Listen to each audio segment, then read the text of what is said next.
Question number 4 है L and M are two parallel lines intersected by another pair of parallel lines P and Q.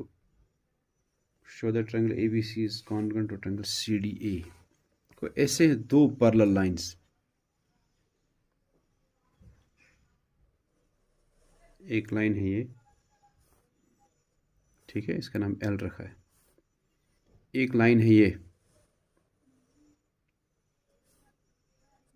इसका नाम है M। फिर ये कहता है और दो पैरेलल लाइंस है जो इनको इंटरसेक्ट करती है, मीन्स वो इनके ट्रांसवर्सल बन रहे हैं। एक ऐसे है लाइन, एक ऐसे एक लाइन है, वो दोनों भी आपस में पैरेलल है। जैसे L M आपस में पैरेलल है ना, वैसे ये दो भी आपस में पैरेलल है जो उन दोनों को इंटरसेक्ट करती है, यानी जो दो उनके ट्रांसवर्सल भी बन रहे हैं। एक का नाम है P, एक का नाम है Q रखा है। हमें ये प्रूव करना है कि आप इस पॉइंट ऑफ इंटरसेक्शन का पहले नाम दो। इसका नाम रखा है A, इस पॉइंट का नाम रखा है D, और इसका नाम है B, और इसका नाम C है। फिर AC को ज्वाइन किया है।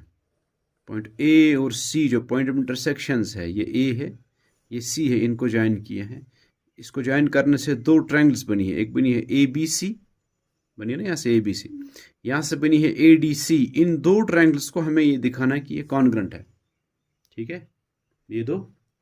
अच्छा देखो, L और M पैरेलल है और P और Q भी आपस में पैरेलल है। पहले हम लेंगे L और M। L और M है पैरेलल, और ये AC इनका क्या है, AC भी उनका क्या है, ये उनका ट्रांसवर्सल है ना। अब देखो, ये है लाइन L, ये है लाइन M। अब बाकी P और Q को छोड़ दो, आप सिर्फ ये देखो, इधर एक पॉइंट A है और इधर एक पॉइंट C है। अब देखो, ये इस लाइन सेगमेंट ने L को भी M को भी इंटरसेक्ट किया है। जो दो या दो से ज़्यादा लाइंस को इंटरसेक्ट करे उसको ट्रांसवर्सल कहते हैं ना, तो ये इनका ट्रांसवर्सल है। इसकी वजह से यहाँ से जो ये एंगल बना है और जो ये एंगल बना है, ये दोनों इंटीरियर एंगल्स है और अल्टरनेट इंटीरियर एंगल्स है। तो हमने पढ़ा है ना, लाइंस एंगल्स में हमने पढ़ा है इसको, कि इन दो पैरेलल लाइंस के बीच में जो इस ट्रांसवर्स की वजह से जो ये एंगल्स बनते हैं, यहाँ से ये और ये इंटीरियर होते हैं। इनमें से ये और ये अल्टरनेट इंटीरियर होते हैं। जब लाइंस पैरेलल होती है तो ये इक्वल होते हैं, ठीक है। यहाँ जरा आप देखो, L और M है लाइन, L, ठीक है, और ये M, और ये AC उनका ट्रांसवर्सल है। AC उनका ट्रांसवर्सल है ना, दोनों को इंटरसेक्ट किया है ना, जैसे मैंने यहां दिखाया आपको। P और Q आप जैसे है ही नहीं। आप देखो, ये एंगल बना है ना ट्रांसवर्सल ने, और इस दो पैरेलल लाइंस में से इस L ने, उन्होंने ये एंगल बनाया है, ठीक है ना।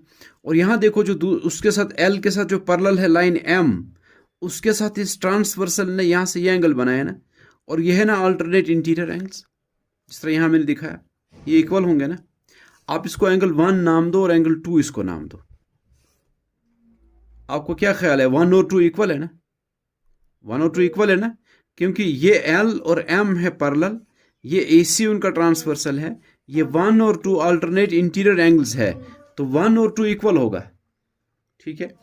ऐसे आप बताओ, P और Q जो है वो भी है ना पैरेलल लाइंस।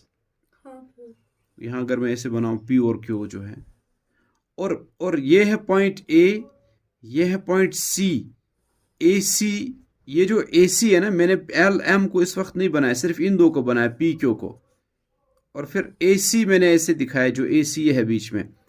देखो, ये दो पैरेलल लाइंस हैं और इस वक्त ये अब ट्रांसवर्सल है ना, लाइंस ऐसे भी हो सकती है ना, और इस वक्त ये इंटरसेक्ट कर रहा है ये AC उनको, तो ये एंगल और ये एंगल क्या है, अल्टरनेट इंटीरियर है ना, इंटीरियर है लेकिन अल्टरनेट है। अल्टरनेट इंटीरियर एंगल्स ये इक्वल होते हैं जब लाइंस पैरेलल होती है। लाइंस तो पैरेलल तो गिवन है, P Q पैरेलल है, तो ये एंगल भी इक्वल होगा। इस फिगर में देखो जरा कि ट्रांसवर्सल ने और P ने, AC ट्रांसवर्सल ने और P ने जो एंगल बनाया है वो बराबर है जो Q लाइन और AC ट्रांसवर्सल ने बनाई। Q ने और AC ट्रांसवर्सल ने, देखो लाइन Q ने और AC ट्रांसवर्सल ने ये एंगल बनाया है, ठीक है। और ऐसे लाइन पी ने और ऐसे ट्रांसवर्सल ने यहां से ये एंगल बनाया है, ये एंगल और ये एंगल भी इक्वल है, आप समझ गए। तो दो दो एंगल्स आ गए ना बराबर। और देखो इस ट्रायंगल का ए बी सी का ए सी और ए डी सी का ए सी इक्वल है ना, कॉमन है ना वो। तो दो दो एंगल्स और एक एक साइड इक्वल है, एस ए एस से कॉन्ग्रेंट है। मैं इनको फिर भी आपको ट्रायंगल में दिखाता हूं ना, अगर आपको समझ में फिर भी नहीं आ रहा है। देखो ये ट्रायंगल है, ऐसे एंगल्स तो आपको समझ में आए कैसे इक्वल है, ठीक है ना, अल्टरनेट इंटीरियर एंगल्स है वो। अब मैं आपको ट्रायंगल्स में साइड्स कौन कौन से और एंगल्स कौन कौन से इक्वल आ रहे हैं, ये एडी से एंगल में बना रहा हूं ट्रायंगल। और दूसरी ट्रायंगल ऐसे हैं ए बी सी, ये वाली ट्रायंगल उसको यहां बना रहा हूं मैं, ए बी सी, ठीक है। देखो आपको ये जो एंगल है ना, ये एंगल 1 वो ये है, ठीक है। इसका नाम दे दो 3 और इसका नाम दो 4। ये जो है ना, ये सी जो एंगल है यहां से ए डी सी का ये एंगल जो है, जो सी पे बन रहा है एडीसी का, एडीसी मैंने यहां बनाई है, सी पे जो एंगल बन रहा है वो 4 है, समझ गए आप। फिर मैंने एबीसी को बनाया यहां, एबीसी में ये जो ए पे एंगल बन रहा है वो है एंगल 3, ठीक है। और जो सी पे एंगल बन रहा है एबीसी का, सी पे वो है 2, ठीक है बच्चों, ठीक है। देखो जी एंगल 1 और एंगल 2 इक्वल है, एंगल 1 और एंगल 2 इक्वल है ना, यहां देखो एंगल 1 और एंगल 2 इक्वल है। फिर एंगल 3 किसके बराबर है, एंगल 4, एंगल 4 और एंगल 3 इक्वल है, दो दो एंगल्स आ गए इक्वल। फिर देखो आप एसी और एसी, एसी और एसी देखो, एसी ये भी है, एसी ये वो एसी है जो कॉमन है। तो साइड एसी और साइड एसी इक्वल है। देखो दो दो एंगल्स और इन देखो इनके बीच में जो साइड है ये इक्वल है, दो दो एंगल्स और उनके बीच में जो साइड है वो इक्वल है। इसको कौन सा रूल कहते हैं, ट्रायंगल्स कॉन्ग्रेंट है। रूल कौन सा है, A S A, angle side A, ठीक है ना। अब इसको लिखना है आपको, आप ऐसे लिखेंगे इसको, in triangle ADC and ABC. अब हम लिखेंगे इसको ना प्रूव करने के लिए, हम ये लिखेंगे कि एडीसी का एंगल 1, एडीसी का एंगल 1 वो बराबर है ए बी सी के एंगल 2 के बराबर है। क्यों बराबर है, क्योंकि ये अल्टरनेट इंटीरियर एंगल्स है। क्यों वो बराबर होते हैं अल्टरनेट इंटीरियर एंगल्स, इसलिए कि इस वक्त एल और एम पैरेलल है, ठीक है ना। और फिर क्या है कि एंगल 3 और एंगल 4 इक्वल है, एंगल 3 एबीसी का और एडीसी का 4 बराबर है ना। इनको भी क्या लिखेंगे, अल्टरनेट इंटीरियर एंगल्स। फिर एडीसी का ये एसी जो ग्रीन से बनाया मैंने और एबीसी का ये एसी वो भी इक्वल है। क्यों इक्वल है, इसलिए कि वो कॉमन है, ठीक है। बस इतना ही। या तो इसको ऐसे लिखना है पहले कि आप 1 और 2 क्यों बराबर है, हमें लिखना है since L and M is parallel and AC is a transversal. वो लिखने के बजाय सीधे आप ऐसे लिख सकते हो, ये अल्टरनेटिव एंगल सीधे मतलब है कि ये और ये पैरेलल है और ये ट्रांसवर्सल है, उसके बदले आप सीधे ये रीज़न दे दो, खुद ही समझ में आ जाएगा, ठीक है। लेकिन आपको समझ में आया हो पहले, वो आपको समझ में आ गया ना पहले क्यों ये बराबर क्यों है ये एंगल्स। तो जब इतना हुआ दो दो एंगल्स और एक एक साइड बराबर, तो हम लिखेंगे therefore triangle A D C is congruent to triangle A B C. कौन सा रूल है, A S A, angle side angle rule से हम इनको कॉन्ग्रेंट लिखा है, ठीक है। समझ में आ गया। Line L is the bisector of an angle A. एक एंगल ए पहले हम देखेंगे, वो बनाना है एंगल ए, ये फिगर है इसकी।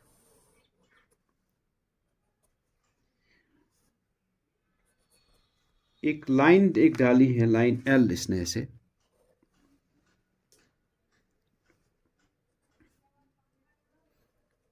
जिसने बाइसेक्ट किया है इस एंगल ए को, ठीक है ना। एंगल ए ये था पूरा जो पहले बनाया था, और ये बीच में लाइन एल डाली है जिसने बाइसेक्ट के, बाइसेक्ट का मतलब है ये और ये जो दो हिस्से हो गए इस एंगल के, जो ये दो पार्ट्स वो दोनों इक्वल है, यानी ये एंगल और ये एंगल अब इक्वल है।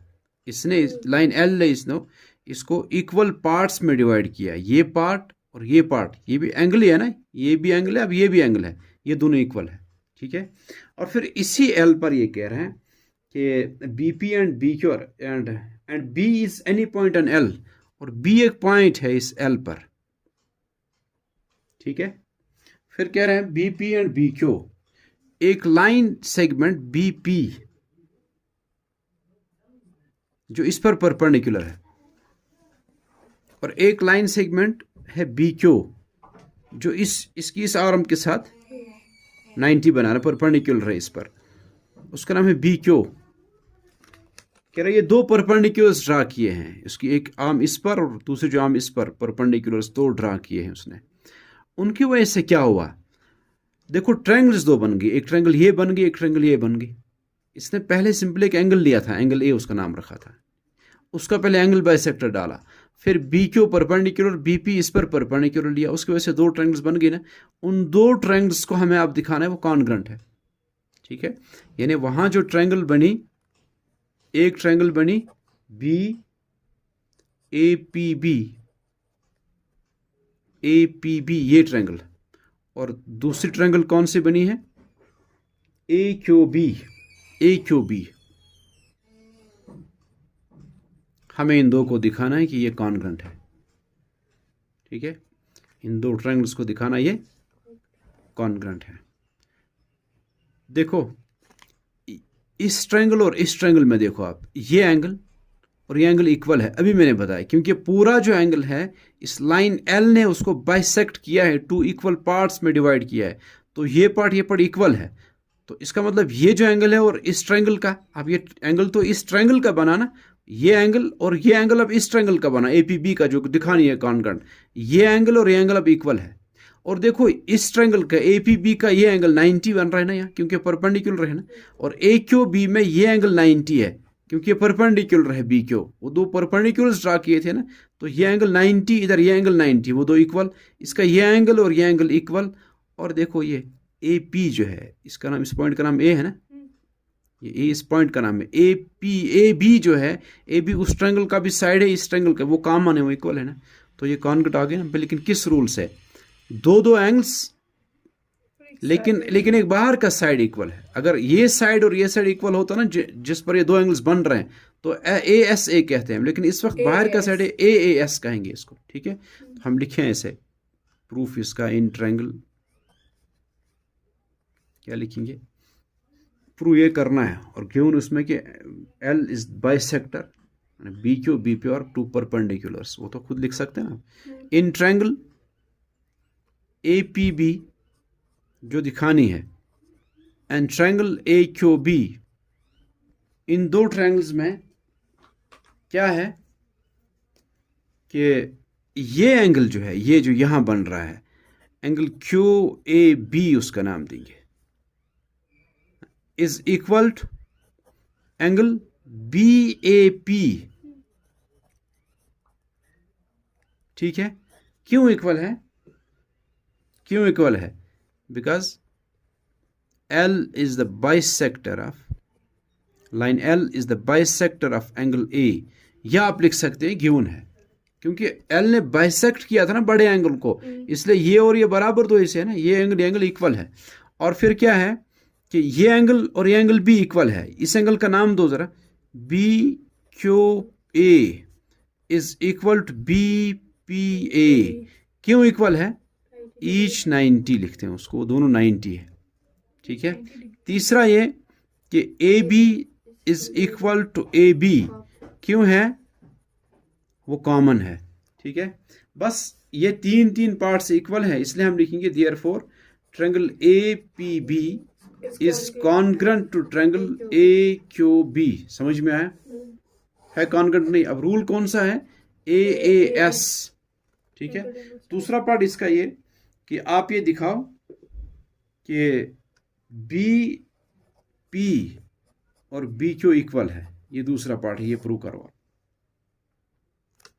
ठीक है, और लिखा है और B is equidistant from arms of angle A. ये प्रूव करो बीपीओ और बीक्यू इक्वल है, या ये कह रहा है उसको ऐसे भी कह सकते हैं कि B is equidistant from the arms of A of angle A के टू आर्म से वो इक्विडिस्टेंट है। मतलब वही है कि बीपीओ यानी ये बी जितना दूर यहां से है उतना दूर यहां से है, उसका मतलब जितना बीक्यू है उतना बीपी है। ये आपको प्रूव करना है, ये तो सीधे बराबर है। आप लिखोगे since triangle APB is congruent to triangle AQB, therefore BP is equal to BQ। क्यों इक्वल है भाई? तो CPCT है ना। अब जब ट्रायंगल्स कॉन्ग्रुएंट हो गए, ये कॉरस्पॉन्डिंग पार्ट्स है ना, corresponding parts of congruent triangles by CPCT ये इक्वल है। ठीक है।